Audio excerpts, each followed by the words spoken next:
grinds my gears. What the hell is wrong with you? What the hell is wrong with you? Hey, good evening, everybody. Welcome to Monday night. Welcome to another episode of Ryno's Rants. We are live once again. You guys will have to excuse me. I have a bit of a cold or some sort of a bug coming on, so my throat's a little on the sore and scratchy side, but we will go as long as we can here and make it in. Yes, Dave, good evening. Thank you. Hit the like button on the way in. And when you're done, go over and check out Vikings First and Skol, the Real Forno show. Those guys just had a show earlier this evening that I need to go watch when I'm done here as well. But let's run through our show first, and then you guys go check out those guys and everybody else in the Vikings content creation family as well. Very, very interesting day today in the world of Vikings social media. It was kind of funny, the Super Bowl wasn't even 12 hours old, and I wake up this morning to start doing my normal scrolling through Twitter X, and the Kyrgyzstan army has amassed a massive mobilization along the border and prepared to attack everybody and anybody the way it looks. Now, again, prefacing this, I'm not a Kirk hater. Never have been. I like Kirk. Kirk is a very good quarterback. Kirk has his, at times can play an elite level. Consistently, no, but he can. The biggest thing for me has always been the lack of flexibility that Cousins' contract gives us when it comes down to it. Of course, he's a free agent at the end of this year. And, depending upon whose rumors you listen to or, choose to believe, there are, of course, rumblings out there. They came from somewhere, I'm not sure where, but Kirk Cousins looking at between 40 and 45 million a year, fully guaranteed for a 2-year deal to remain with the Vikings. And the Vikings are going to have a real decision to make on this.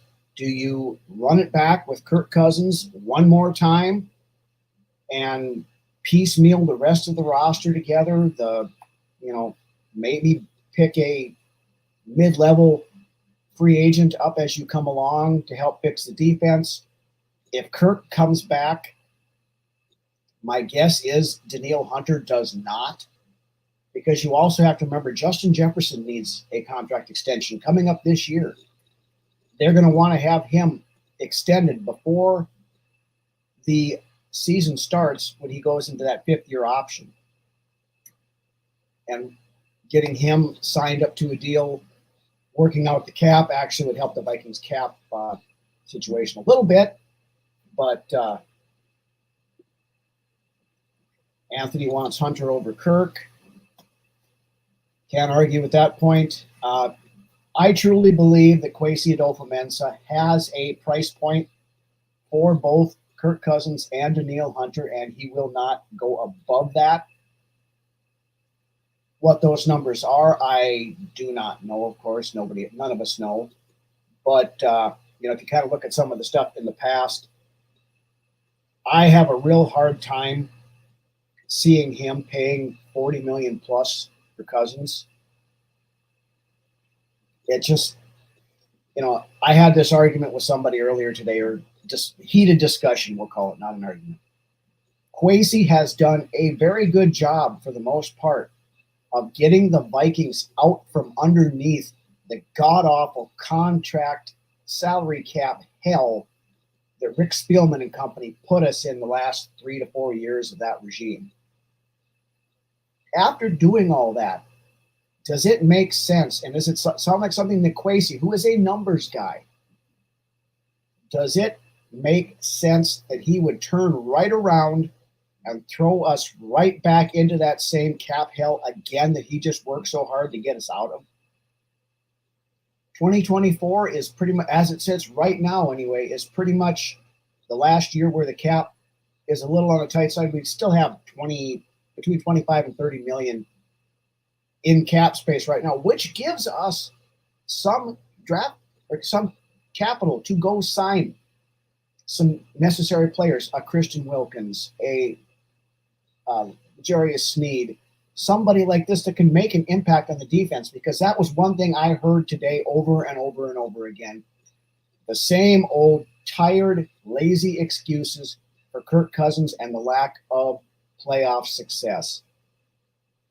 Kirk can't do it all himself. No quarterback is going to get very far without an offensive line, without a defense, without this, without that, blah, blah, blah, blah, blah.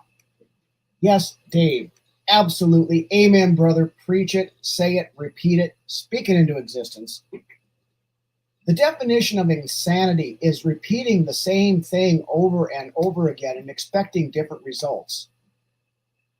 Again, people always harp on Kirk Cousins' contract. In the past, it really has not been the dollar amount of the contract. The problem becomes, and Patrick Mahomes is a prime example of this. Patrick Mahomes made 17% or 16.3% of the cap or whatever. It flies in the face of some of the, the narratives put out by Score North and other people like that, where quarterbacks making over 13% of the cap don't make it to Super Bowl, so on and so forth.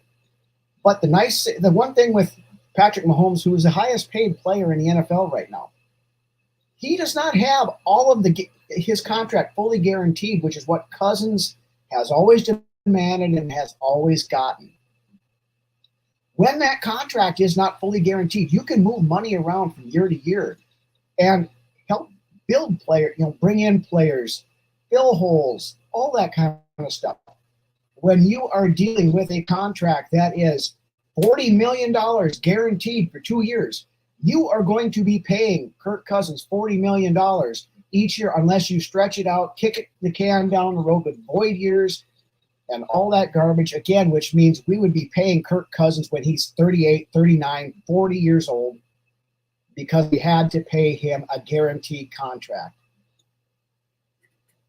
And even just that, paying somebody at 36 years old, coming off of a very significant injury. An Achilles tear is not a hangnail.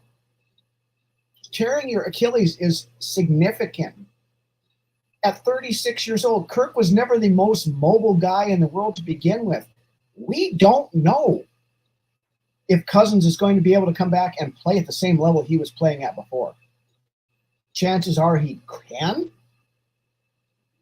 but we don't know that. And right now, the only team that knows anything about Cousins' rehab and his recovery net is the Minnesota Vikings.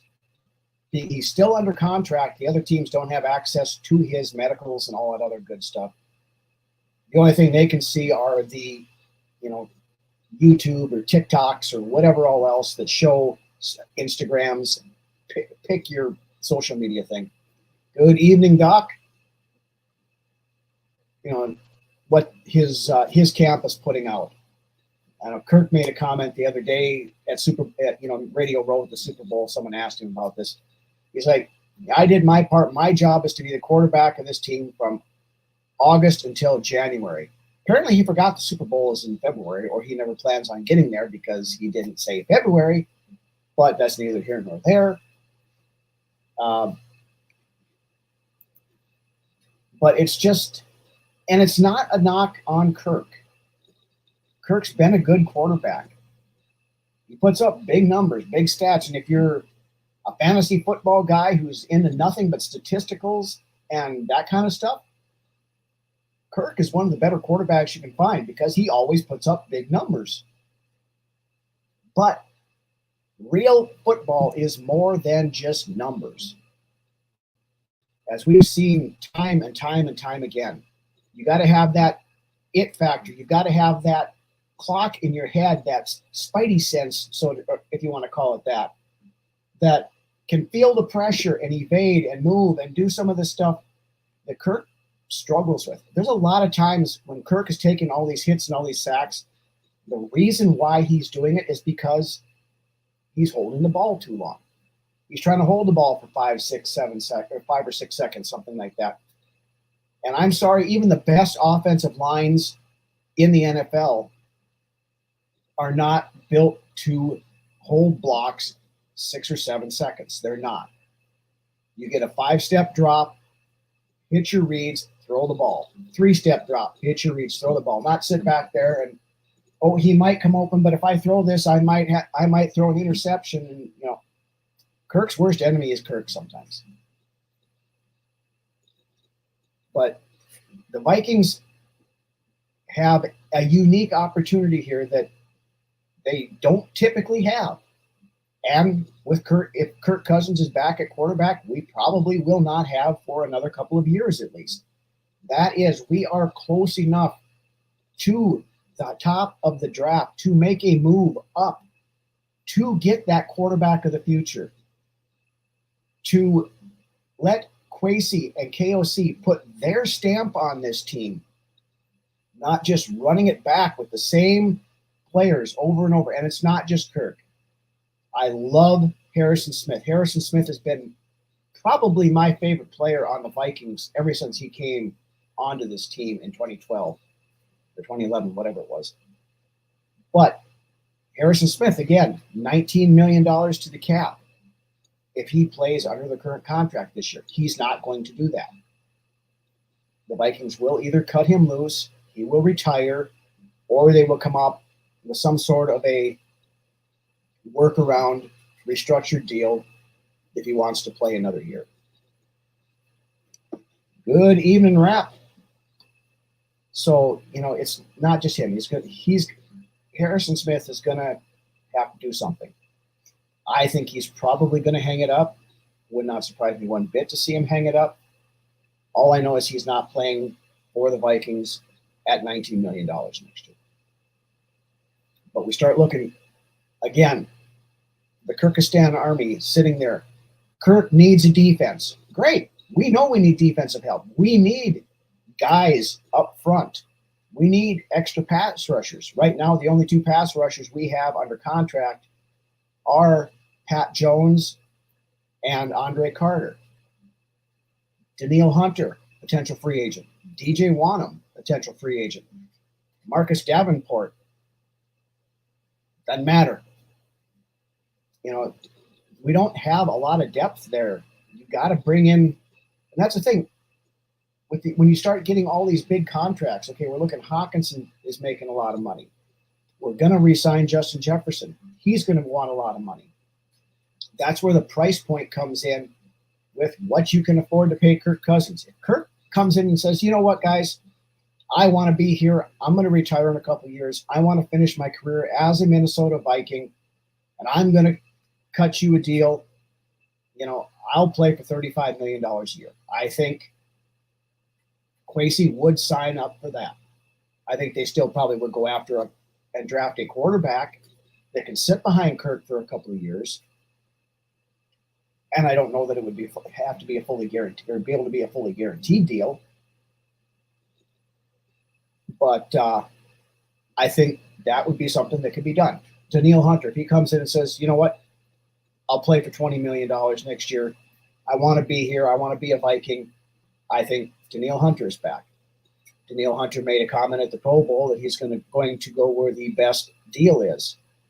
The best deal for Daniil Hunter may be $25 million. Now, Daniil Hunter's 30 years old.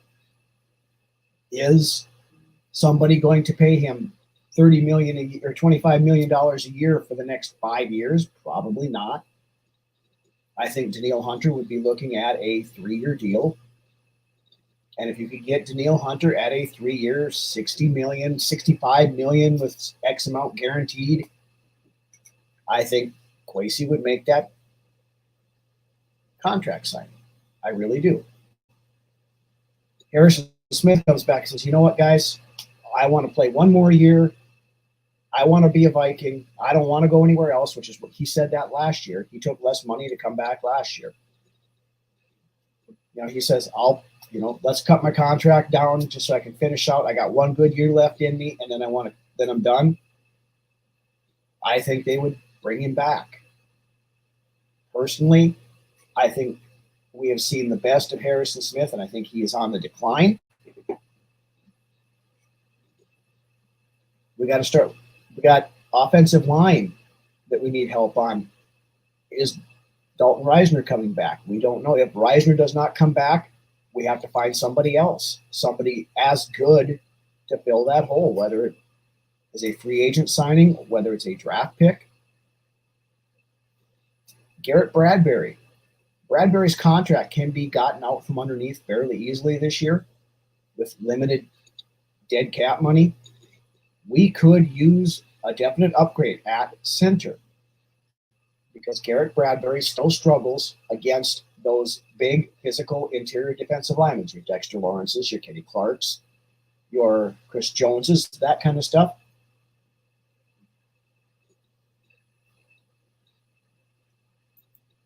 How come we keep hearing about trading one of our tackles for picks? I have not heard that, Ant. I guess, like I said, at this point in time in the year, believe nothing of what you hear and nothing of what you read because it's all either speculation, smoke, posturing, any of that stuff.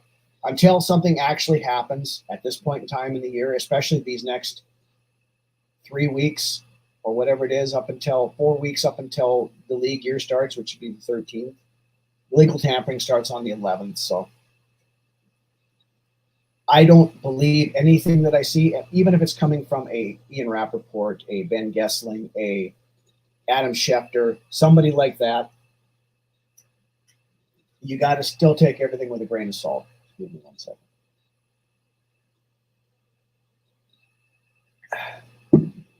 People say O'Neill had a down year and could get us some draft capital. If you trade Brian O'Neill, then you got to go get a tackle. Could you go get a tackle and save some money on there versus what we're paying O'Neill? Sure. But trading a guy when his value is down is not the best strategy either, usually, where you could maybe have gotten a second-round pick for Brian O'Neill before. Now it's a third, maybe a fourth. I mean, I guess if you could recoup that third that we don't have because of the Hawkinson trade, and you think that there's a tackle in there. But here again, good evening, James. If we trade up for a quarterback, the first round pick is going to be swapped. Whether we go up, trade with Washington, trade with New England, one of those guys takes Marvin Harrison or something, and we trade with Arizona at 4, the Chargers at 5, wherever it might be. If we trade up for one of those guys, we may need to recoup a little draft capital because it's going to take multiple first-round picks to move up. It will. This year's first, next year's first, possibly the 2026 first, or at least a 2025 second, depending upon. Now, if you're of the idea that we can take a guy like J.J. McCarthy at 11, then you still have your second-round pick that you can go get a Sweat or Byron Murphy Jr. or one of the edge rushers in that second round to fill holes. But the thing with the quarterback, and I'm going to go back on this because I know that was kind of the theme of the show here tonight. You have to believe in one of these guys and believe in them enough to say it's one of the big three. Caleb Williams, Drake May, Jaden Daniels. If you go in there and you say, I want one of those three guys, I like all three of those guys, I believe all three of those guys can be a franchise quarterback that can lead this team for the next 12 to 15 years. Then you move up and you get, if you can, and you get one of those guys. If that doesn't work out, or you don't think higher enough of one of those guys than you do of, say, a J.J. McCarthy or Bo Nix or a Michael Penix. You guys all know I'm not a Bo Nix fan. I'm completely out on Bo Nix. Do not want Bo Nix. If they draft him, I'll support him, all that stuff. But he's not a guy I want. But if you like J.J. McCarthy, just for example, if your thoughts on Caleb Williams, Drake May, and Jaden Daniels are right here, and J.J. McCarthy's right here, you have to determine, is that extra difference enough to give up multiple first-round picks to go get one of those other guys? And which way we could trade down to get McCarthy later on run. You're not going to be able to trade down to get J.J. McCarthy. The J.J. McCarthy steam is starting to build. I will say right now, J.J. McCarthy will not make it past Las Vegas at 13. He will be quarterback 4 off the board, I believe, and he will not make it past pick 13. That's my hot, spicy take right now. I'm going to stick with it. Bo Nix could go as high as 12. I keep hearing a lot that Denver might be interested in Nix. That somebody up in that range, if one of the guys earlier up trades back a little ways, gets picks, takes Nix and gets some other stuff, maybe. Michael Penix, probably looking closer to the end of round 1, round 2.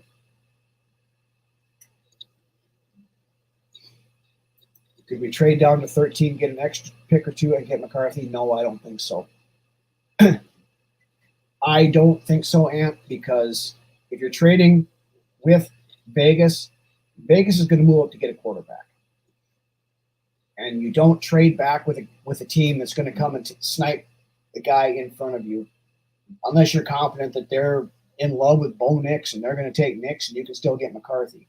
But that's nothing to say that if the Raiders jumped to 11 and took Nix, that the Broncos wouldn't turn around and take McCarthy at 12, and then you still miss out.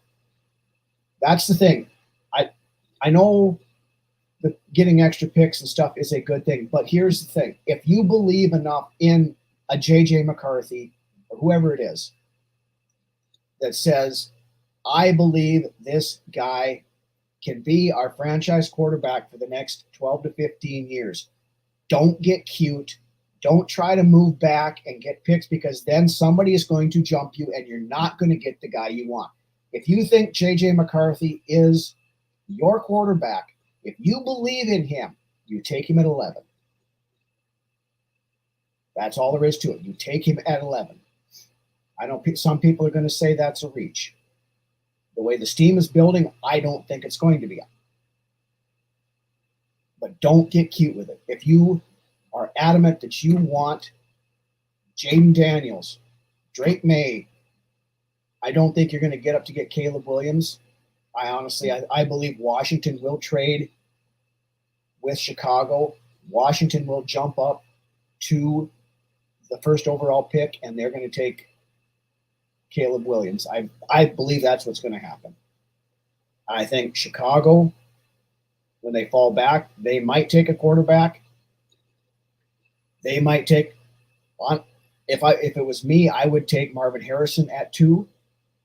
If the Bears trade back, and then I would roll back at 9 and grab a tackle, a Joe Alt or somebody like that if they're still around, or more defensive help. I think New England very likely could take a quarterback. I've heard rumblings that they may be looking the veteran route, which would mean a Kirk Cousins, a Ryan Tannehill, somebody like that, and then use the extra draft capital that they would get by whoever moves up to help fill the other holes, get a wide receiver, Roma Dunze or I'm sure I spelled that or pronounced that wrong, but somebody like that. Or there's a lot of other guys up there. They need help on the defense. Gerard Mayo's a defensive guy. He may be looking at some of the edge rushers, the Dallas Turners, Latu, somebody like that. Who knows? that they're not going to take at number 3, but they would be more than happy to take it at 11.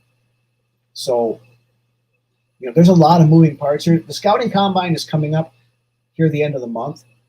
That's when we're going to start seeing a lot of movement, a lot of talk, a lot of discussions. I truly believe if the Vikings are going to move up to the top 3 to get one of those top 3 quarterbacks, that trade is going to happen at or shortly after the scouting combine. Because if the Vikings wait until free agency starts and Kirk Cousins walks, the asking price to move up to pick 2 or pick 3 just got a whole lot more expensive because everybody is going to know that the Vikings have no quarterback and they're going to be desperate. James heard we're trading for the number 3 pick. I have heard rumors that New England may be willing to deal on that, and the Vikings and the Falcons are 2 of the names that keep popping up as teams that would move up there for that.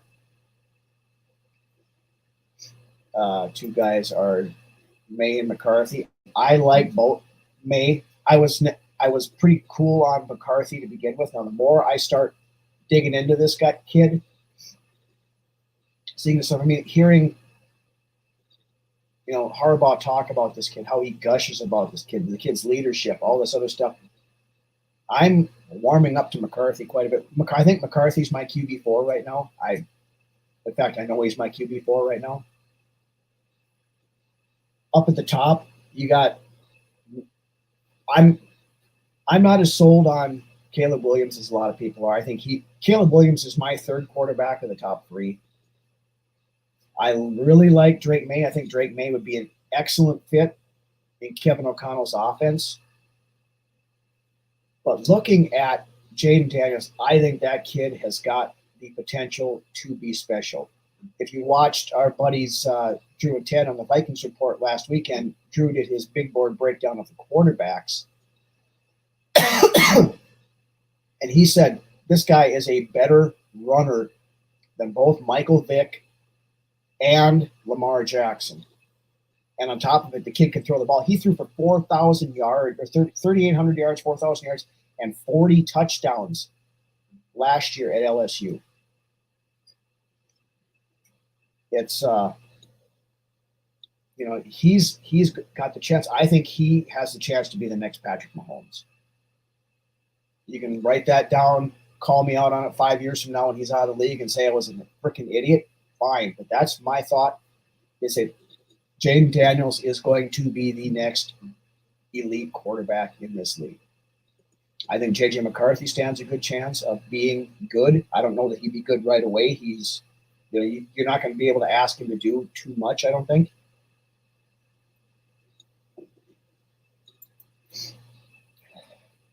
We don't know for a fact that KOC likes pocket quarterbacks better. That's what he's had here because he had Kirk Cousins. Kirk Cousins can't move. And we saw it, for a couple of games with Dobbs last year when he first came in. They were letting Dobbs do that stuff, and it was effective as hell. It added a whole nother level to the Vikings offense, having that mobile threat, that dual threat, run-pass option type stuff. And I think Kevin O'Connell's smart enough that if that's the kind of a quarterback he drafts, if they get a Jaden Daniels, he's going to take the entire offseason and he's going to tailor his offense more to it. Coming in the middle of the season, it's hard to completely change up your offense just to go to somebody with a completely different skill set than the guy you had, the offense designed around for 2023 season. Going back up here, Jeff had a question I want to hit. What about Jake Browning? Would he even consider it? I don't think Browning would be willing to come back after, the show he put on against when we played Cincinnati this year. I think he harbors a lot of ill will towards the Minnesota Vikings, even though the people who caused that ill will are no longer running the team. Never say never, I guess, but I didn't think it well enough of Jake Browning when he was here that I would be consider him as a long-term starter. He's a good backup quarterback. He did an admirable job in Cincinnati.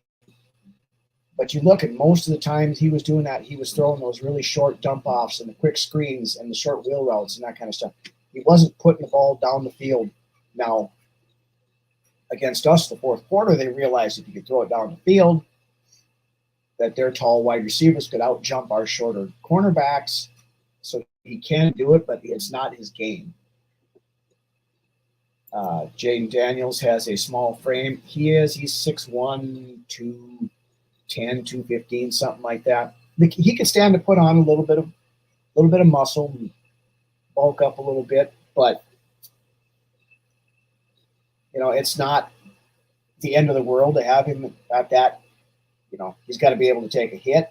One thing he does do, in college he looked to initiate contact, go ahead and head first, stuff like that. He would need to learn to slide and get himself up a little bit more at the NFL level. Now you got your guys like your Drake Mays, who's 6'5", 220-something.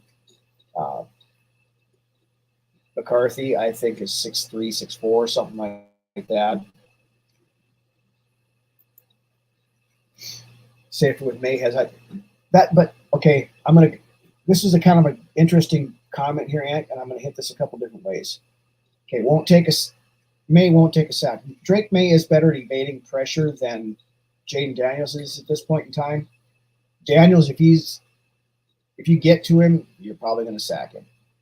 He doesn't have for as mobile as he is, he doesn't have that spin to get out of the grasp. Not to say that he can't do that, and I think with some coaching, you can probably get him better at that.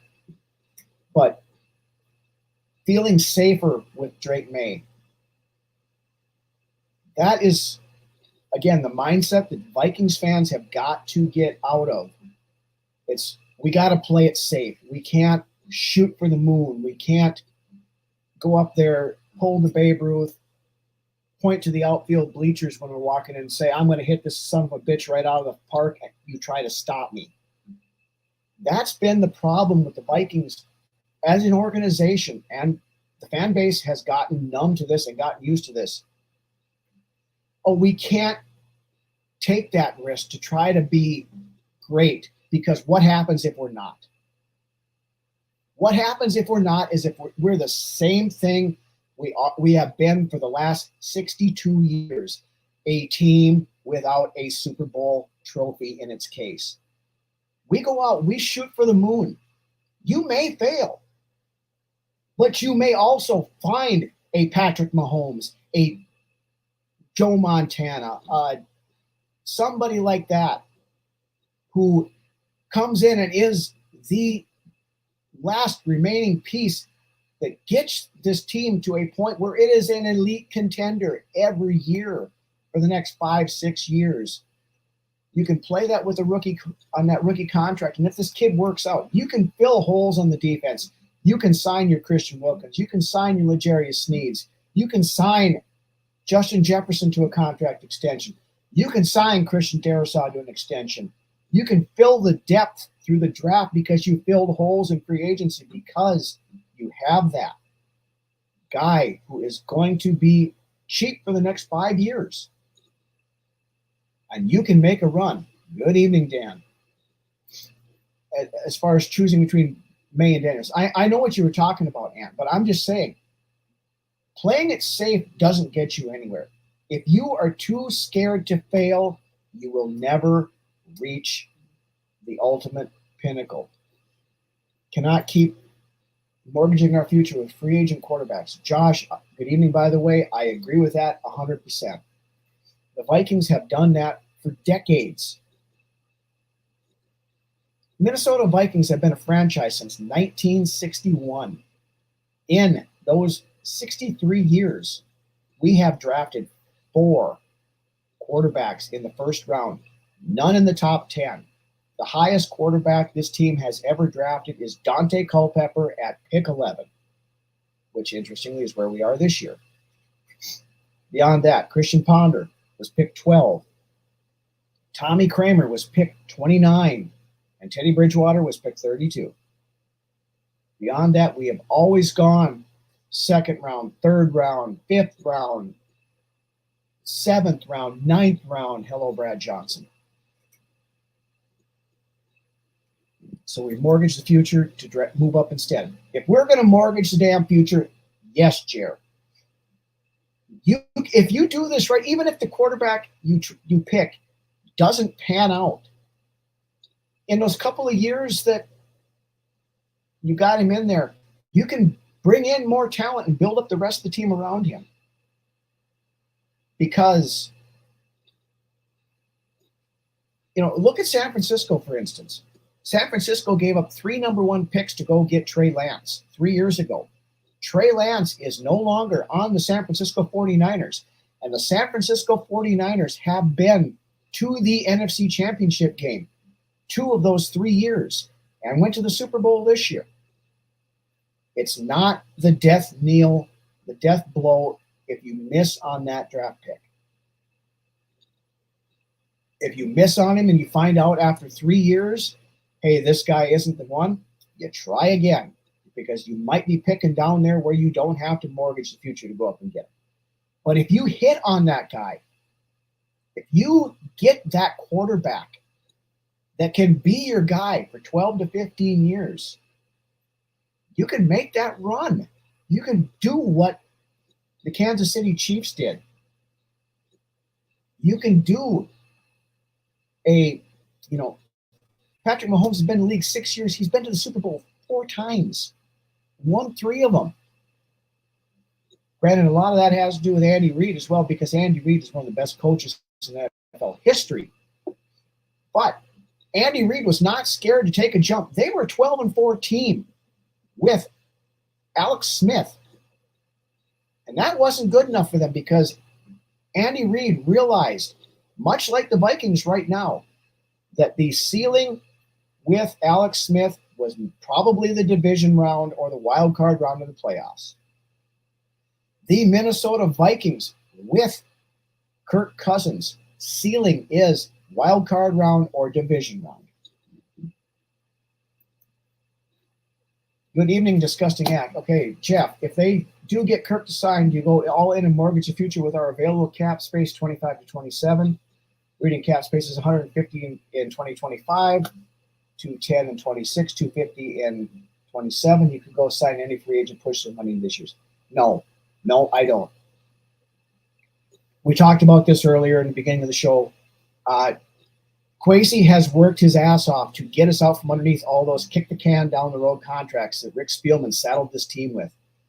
He's not going to turn around and do it again just so he has to work himself out, because if it does not work, after 2025, Kwesi Adolfo-Mensa will be out of a job. Both him and Kevin O'Connell have 2 years left on their contracts. They are going to want to go all in to make this team the way they want it and win their way. James, do you think KOC can develop a quarterback? The reason we signed Kevin O'Connell as our head coach was because we believed him as a former quarterback, him as part of the McVay tree. We brought these guys in to develop a quarterback, to bring this team to the level that we did not achieve and could not achieve with Mike Zimmer at the helm. And if you do not believe that Kevin O'Connell is that guy that can develop your franchise quarterback that's going to be here for 12 to 15 years, then you hired the wrong guy. Chiefs have a defense. The Chiefs did not have a very good defense for 2 of those 4 appearances that they made in the Super Bowl. They have a good defense now, but they didn't for a couple of years there. That Super Bowl that they lost, their defense was bad. The first Super Bowl win for Mahomes, their defense wasn't very good. Last year, their defense was okay. This year, it was pretty good.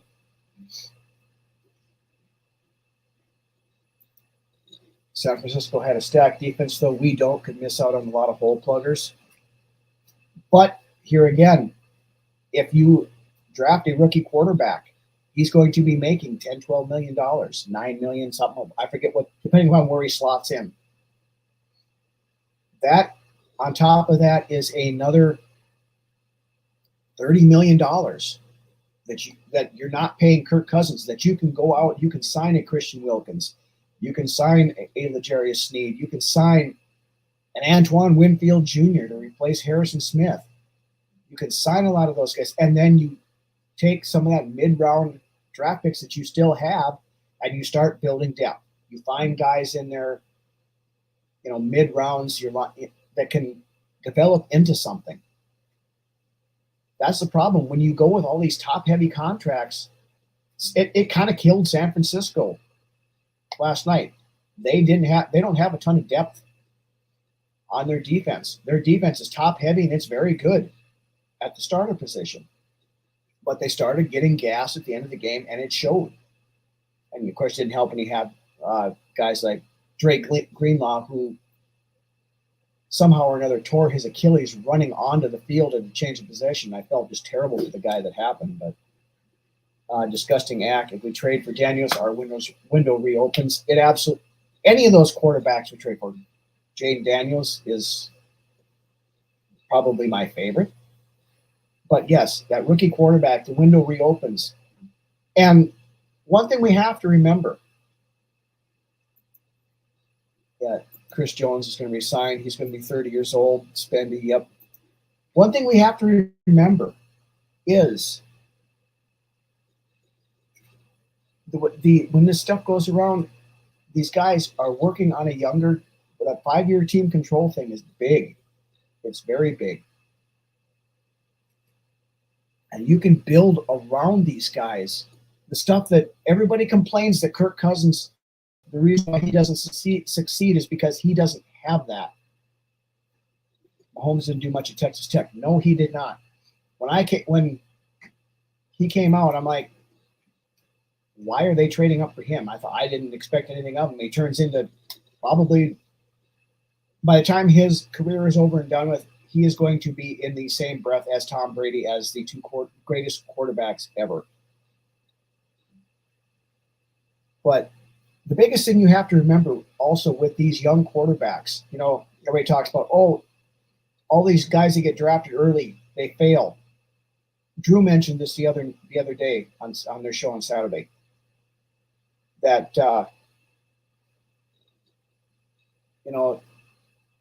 quarterbacks that come most of the time are drafted early go to a bad team that does not have weapons, that does not have a good surrounding cast whatsoever, and they struggle mightily because of it. You look at Carolina this year. They have nothing other than Adam Thielen for weapons, really.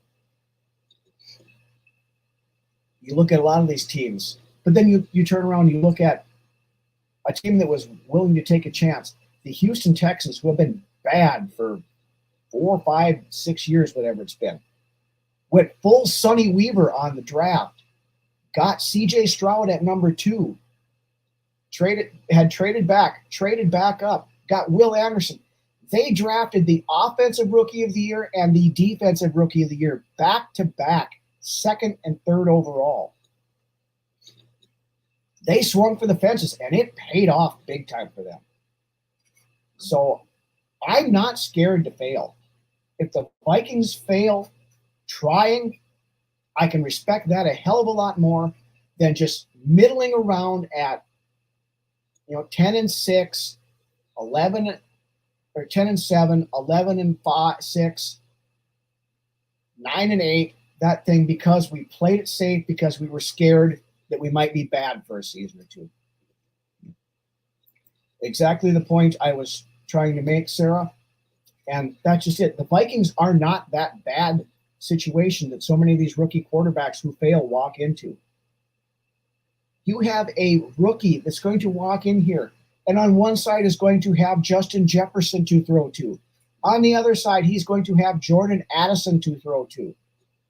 By September, probably by October, he's going to have TJ Hawkinson in the middle to throw to. You go get a running back with some explosive capabilities in the draft, or even if you sign a Saquon Barkley to a cheap deal for a couple of years, somebody in there, so that we have a little bit more of a running game. You have the tools in place for one of these young guys to succeed.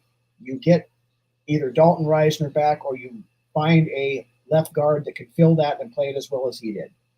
Then you turn around and you go and you make a splash couple of signings on defense. A Christian Wilkins, a Matabuke, or some of those guys, another edge rusher. I just said that, Jared. I'm not in on Madison. We need to up the running game. Ty Chandler right now is running back one. Don't care about that. Out of all the quarterback needy teams we have, the best situation to come into. I agree. The only other one that I would say probably has a pretty good situation is Atlanta, because you have Kyle Pitts, you have Drake London, you have Bijan Robinson. You got good weapons down there. Denver, depending upon what they do with Russell Wilson, they've got Cortland Sutton and Jerry Jeudy and some guys there as well. Vegas, they have some decent weapons there. Of course, you have over Packer, his name, Devontae Adams. You have Hunter Renfrow. You have their other guy.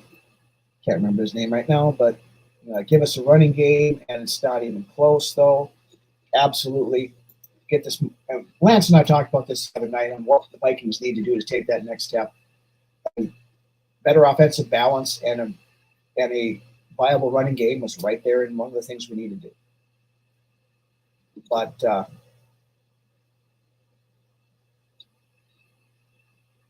it's to me, this is the year to make the clean break, to thank Kirk for his service. You've been here for 6 years, Kirk. We appreciate what you've done for us, but it's time to move on. It's time for Kwesi and KOC to put their stamp on this team. Because if you were just going to keep bringing back the same players and trying to run it back year after year, why the hell did you get rid of Spielman and Zimmer? You could have just kept doing the same thing, because the results would have been similar. Let Kwesi and KOC get their guys in here and let them build this team the way they want, and they will build a winner. And if they don't, then we find the next couple of guys that will. So, Sarah, exactly. Time to start a new young Vikings era for this new decade. Couldn't agree with you more. Could not agree with you more. Whichever one of these quarterbacks they get, I'm going to stand behind them, going to give them the opportunity until they prove that they can't do it. And if after 4 or 5 years rolls around and we're no further away than it is, then you move on to the next guy. Until you find that guy that can do this. I'm going to be 49 years old in a month, 3 weeks, whatever it is. I want to see a Super Bowl before I'm too old and senile to know what's going on, or heaven forbid, before I die. I mean, there's Vikings fans that are a lot older than me that need to see a Super Bowl win, and I want to see a Super Bowl win sooner rather than later. But if it means we got to be not overly competitive for 1 or 2 years in order to build that team to get there, I'm fine with that.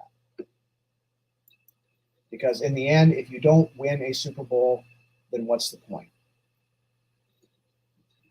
Ain't no way a rookie quarterback can dance as well as Kirkle. Yeah, be that as it may. But anyway, guys, we've been going on here for about 50 minutes, and I can feel my voice starting to get a little on the rough side here. So I'm going to call it. Go take a throat lozenge and maybe a hot toddy or something to soothe my throat a little bit. I want to thank you all for joining in. Great discussion tonight. Appreciate the hell out of all you guys joining every week. I love doing this live show. I love discussing football with rational people who can talk the game. And I appreciate that so much about you guys, because you come in, we may have differing opinions, but people aren't yelling and screaming and calling names and stuff like that. It's a rational discussion, and that That means a lot. I want to thank all of you guys again. I want to thank, of course, the Filipino fan club who watch every week. Noi, Jen, Bibi, Wilma, all you guys over there. Thank you again. Programming note, Brunswick's Best will be on Wednesday.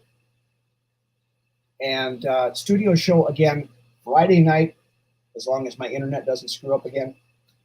Next week, there will be no Ryno's Rants. I have to go on a work trip for my real job, so I will be traveling and not able to do one.